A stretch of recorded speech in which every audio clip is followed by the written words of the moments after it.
बोलो शंकर भगवान की जय। महर्षि वेद व्यास जी द्वारा रचित शिव महापुराण की जय। सुरेश्वर अवतार। नंदीश्वर ने पूछा, है तात, व्याघ्रपाद का पुत्र उपमन्यु जो कई जन्मों से मित्र होकर इस जन्म में फिर कुमारपन को प्राप्त हुआ है, भाग्यवश वे अत्यधिक गरीब हो गए, अतः उन्हें माता के घर बहुत ही कम मात्रा में दूध पीने को मिलता था। वह बार बार अपनी माता से दूध मांगता था। माता ने बालक को बहलाने के लिए घर के भीतर जाकर कणों से बचे बीजों को पीसकर पानी मिलाकर कृत्रिम दूध उसे पीने को दिया, परंतु उपमन्यु ने उस कृत्रिम दूध को नहीं पिया और कहने लगा, हे माता, यह दूध नहीं है। इस पर ममतामयी माता ने उसे गोद में बैठाकर उसके अश्रुओं को पोंछते हुए बोली, बेटा, हम वनवासियों के पास दूध कहाँ से आया? पूर्व जन्म के किए कार्यों के फल भोग रहे हैं। अब तक केवल शंकर भगवान ही दूध का प्रबंध कर सकते हैं। माता के इस प्रकार दुखी वचनों को सुनकर बालक उपमन्यु माँ से बोला, आप शोक ना करें। यदि भगवान शंकर ये कल्याण करने वाले हैं तो हमारा कल्याण अवश्य ही होगा। यदि भगवान शंकर कहीं हैं तो वे मुझे देर सवेर दूध अवश्य प्रदान करेंगे। मैं उनकी कृपा का पात्र बनने के लिए तपस्या करूंगा। इतना कहकर बालक उपमन्यु माता को प्रणाम करके हिमालय पर जाकर ओम नमः शिवाय पंचाक्षर का मंत्र का जाप करने लगा। उसके तप से तथा पंचाक्षर मंत्र का उच्चारण करने से तीनों लोगों पर दीप होने लगे। बालक के पास भगवान शंकर पार्वती के साथ इंद्र और इंद्राणी का रूप रखकर हाथी पर सवार होकर आए। वे बालक से वर मांगने को कहने लगे। वे बोले, मैं तीनों लोगों का राजा, देवताओं का स्वामी इंद्र हूँ। तुम निर्गुण रुद्र का पूजन करोगे तो देव जाति से निकाल दिए जाओगे और तुम्हें पिशाच बनना पड़ेगा। उपमन्यु अपनी तपस्या में विघ्न समझकर पुण्य जप करने लगा। वह इंद्र से बोला, तुम भगवान शंकर को जानते ही नहीं हो। वे तो समस्त देवताओं के स्वामी हैं। मैं भली भांति जानता हूँ कि भगवान शिव से परे कोई तत्व नहीं है। तुम मेरे सामने उनकी निंदा ना करो। तुमसे ही नहीं अपितु मैं ब्रह्मा जी और विष्णु जी से भी वरदान नहीं चाहता। अब यदि तुम मेरे सामने भगवान शंकर की निंदा करोगे तो मैं तुम्हें भस्म कर दूंगा। उपमन्यु ने भस्म उठाकर उसे अघोर मंत्र से अभिमंत्रित कर भगवान शंकर के चरणों का ध्यान कर तुरंत इंद्र पर डाल दी। परंतु वे तो साक्षात शिव ही थे। परंतु वे अपने असली रूप में प्रकट हो गए। उन्होंने बालक उपमन्यु को हजारों दूध, दही, अन्न आदि से भरे भंडार वहीं पर दिखाए। बालक ने उनसे आओ आओ कहकर दंडवत प्रणाम किया। माता पार्वती ने उपमन्यु को अपनी गोद में उठाकर कुमारवत प्यार किया। उन्हें अपना अक्षय कुमार घोषित किया। बालक ने शिव भक्ति की याचना की। शिव जी ने उसे अजर अमर भक्ति प्रदान की। बालक उपमन्यु ने घर जाकर अपनी माता को प्रणाम कर सब समाचारों से अवगत कराया। माता यह जानकर बड़ी प्रसन्न हुई।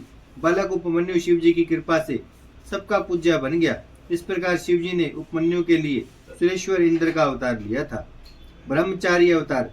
दक्ष की पुत्री सती जी जब शिव के अपमान के कारण भस्म हो गई तो उन्होंने हिमालय के यहाँ मैना के गर्भ से पार्वती के रूप में प्रकट हुई। नारद जी के कहने पर शिव जी को प्राप्त करने के लिए उन्होंने कठोर तपस्या की। भगवान शिव जी ने पार्वती के व्रत और तपस्या की परीक्षा लेने के लिए सप्तऋषियों को भेजा।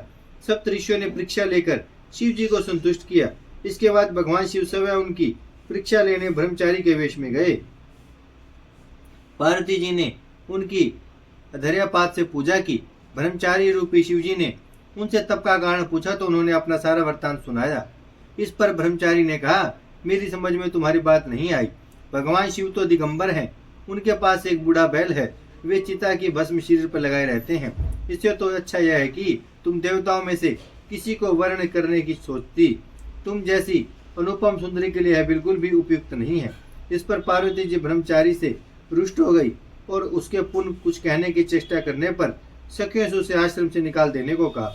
पुण्य यह कहे उठकर जाने को तैयार हो गई कि जो व्यक्ति शिव जी की निंदा करता है वह समय तो पाप का भागी होता ही है, इसके साथ साथ सुनने वाला भी पाप का भागी बनता है।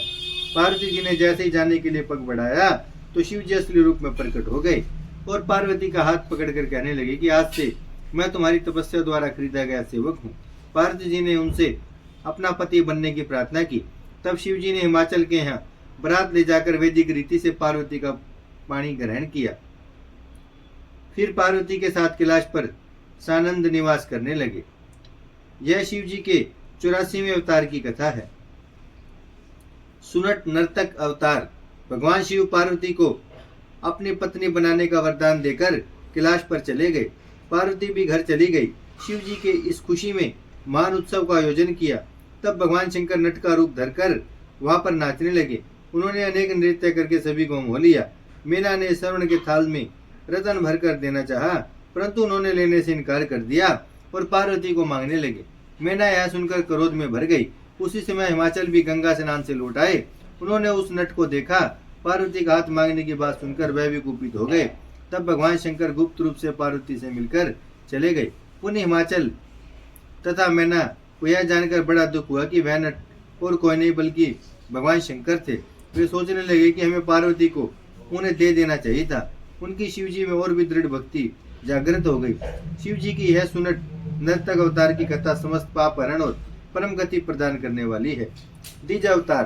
पार्वती जी तपस्या के द्वारा शिवजी को प्रसन्न करके जब घर लौट आई तो हिमाचल और मैना ने शिवजी के साथ पानी ग्रहण करने का विचार बना लिया।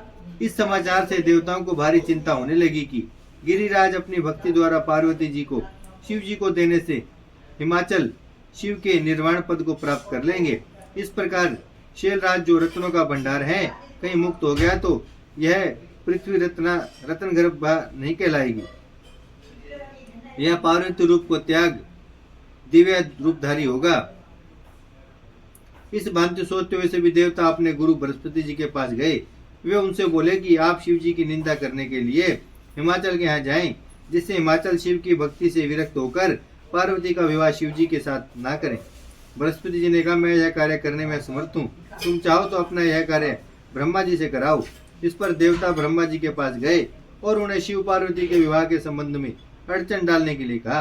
तब ब्रह्मा जी ने भी हिमाचल से शिव जी की निंदा करने में अपनी असमर्थता जताई और देवताओं से बोले, तुम सब कैलाश पर जाकर शिव जी को प्रसन्न करके उन्हें ही हिमाचल के पास भेजिए।